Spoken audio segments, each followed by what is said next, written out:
Hello mga chik-chik-chik! My name is AJ Milen Domingo at nandito ako ngayon sa Ibaraki-ken sa Ushiko Daibutsu.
Talagang super laki niya. Kanina habang papunta ko dito, nakatanggal yung mask ko and then pinasuot nila sa akin ulit yung mask ko dahil nga lalo na talamak pa rin yung corona. Huh? Gasta? Meron ding ano ganyan. Namu ami dabutsu. Yung imi desu ka? Ang laki niya, grabe. Yung sukat niya is nasa 390 feet siya. Tapos, nag-start siyang ginawa noong 1993. Then, natapos siya noong 2008. Tapos, itong Ushiko Daibutsu, isa sa pinakamalaking statwa sa top 5 tallest statues in the world.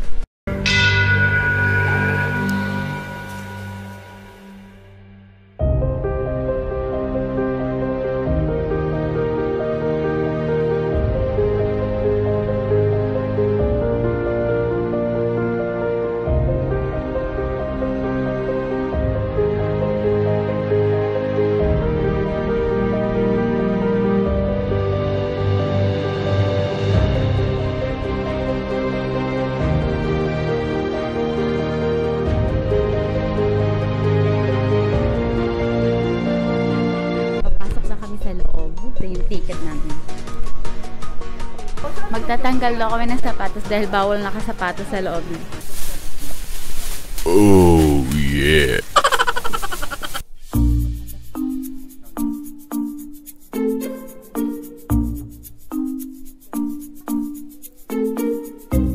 Isa nga siya sa pinaka-tallest na Buddha sa buong mundo. Hindi ko alam kung ano ba to. Ang laki-laki. Pero ang laki. Kasing laki ko yung daliri. Ito yung picture niya kapag nililinis siya ito. Tingnan mo yung tao kung gano'ng kaliit. Ayan. Nandito na kami sa taas din. Ang liit-liit ng bintana. Hindi ko alam kung bakit ang liit. Libingan siya. Libingan siya ng mga patay. Skeleton.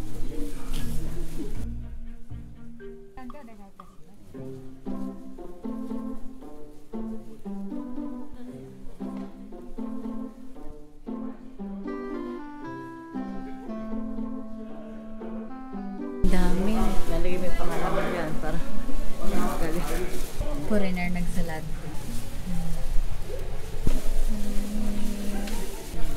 Okay.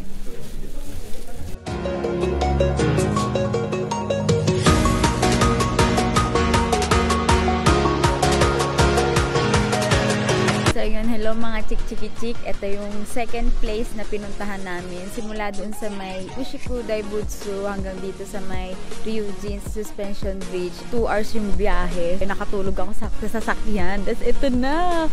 Autumn is life na talaga siya. Tingnan nyo. Let's go! Sa Pilipinas kasi hindi pa ako nakakatawid ng bridge. Then first time ko dito pa sa Japan talaga. I'm so blessed. Thank you, Lord. Ito yung ticket. Ayan o. Nakalagay adult 320 yen. Papasok na ako. Hi, Dodo. Tatawid ako sa may bridge. Hindi siya kahoy. Ano siya talaga? Concrete. Yung ano niya. Kasi kung kahoy siya, ako talaga.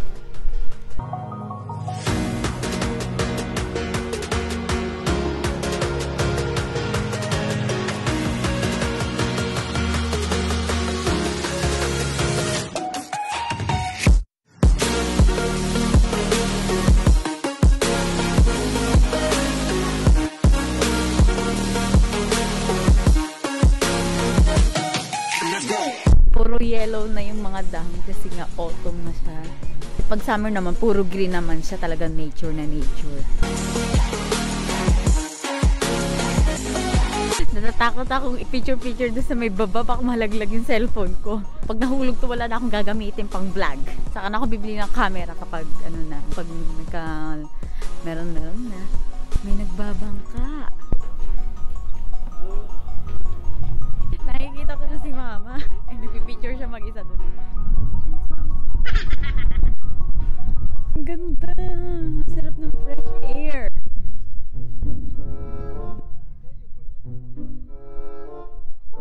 Kapag pupunta kayo dito, isakto nyo ng autumn ang November. Huwag nyong ipalampas ng December kasi pag December, winter na siya. Wala nang mga dahon yun. Lagas na. Punta kayo dito ang autumn, talagang gold yung mga dahon. May yellow, may red. Perfect. May salamin para makita mo yung totoong baba. Wala naman ako makita. Ayun, pupunta tayo dun sa maraming tao na yun doon sa may dulo. Kasi meron silang parang long jump na tinatawag. Bungee jump. Bungee jump. Bungee. Wala ba? Ayun sila. Ito, ang ticket niya, 320 yen pag adult. Tapos ito naman kanina sa Ushiku Daibutsu. Mas mahal.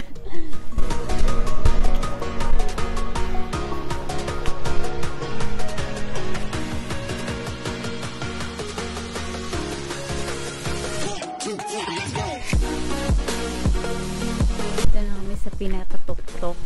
Kitang-kita talaga yung buong bridge.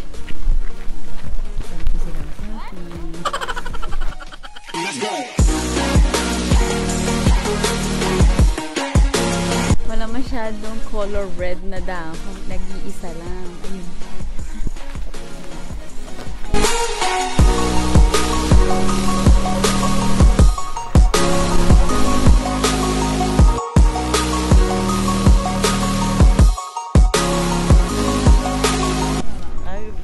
Manda niyo pisda. Ang barat. Ayaw pumayag ng tatlo sa inyo. Ang laki.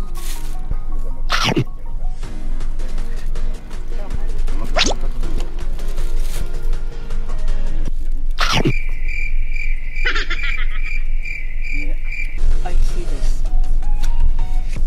Time check, it's 3:46 PM na. Ito na yung last destination namin. Makikita ko yung mga tao, lahat sila turista. Lahat sila siguro mga galing iba't ibang lugar kasi probinsya na kasi to.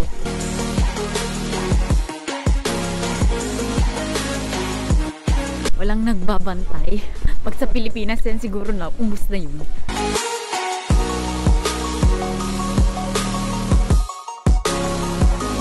Kaya madilim na dito ako ngayon kasi sa tunnel. Let's enjoy the spirit of water naman.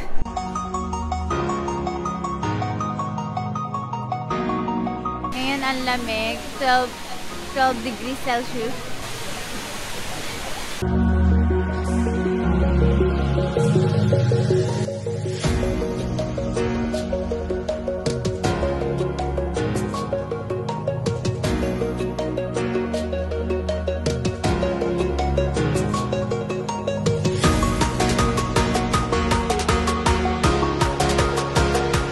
Bridge ulit. Tatawid na naman ulit ako sa may bridge. Ito talaga, kahoy na talaga to. Ito may mga bato-bato pa.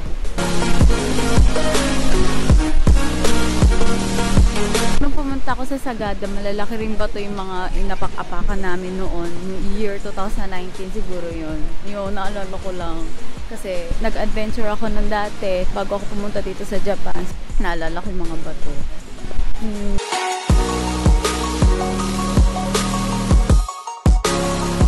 Pero ngayon mas okay na dahil sa Japan nakakalibot ako ng ganito. Kahit corona ba ang pasaway, gala ng gala kahit may corona. Daig ko pa siguro kakalibot. Ang tirik, nakaboots pa ako. High heels pa oh. Tirik. Parang gusto ko na lang gumulong. May nakaartehan kasi. Yan tuloy, hirap bumaba eh.